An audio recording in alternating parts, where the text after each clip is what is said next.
Haití surge como nación en el 1628. Nosotros en el 1492. En los 5 cacicazgos cuando vino con los Famaguá, lo que hoy día es la Isabela. Entonces, es un hecho que ellos están ahí, son imperialistas, como dijo Balaguer, y son rabiosamente nacionalistas.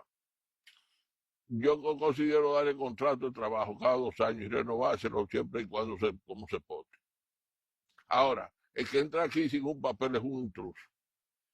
Y aquí no pueden hacer ley como querían hacer en Friusa y querían hacer Matamoquito, porque este país es de nosotros. Pero la constitución haitiana del año 1842, donde hubo un terremoto el 5 de agosto, y murieron en Santiago 500 personas y en Cabo Haitiano 5.000, dice que el Cibao es una provincia de Haití. Todavía ellos lo dicen. O sea, en su constitución está eso. Sí, todavía.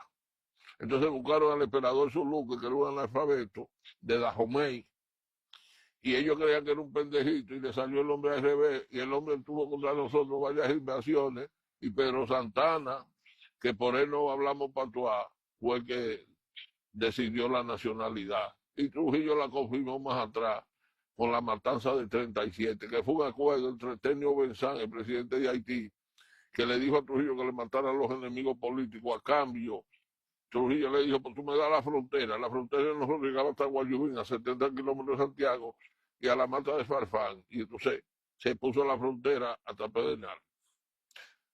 Entonces usted está de acuerdo de legalización de lo que vengan a trabajar. Dale contrato. Pero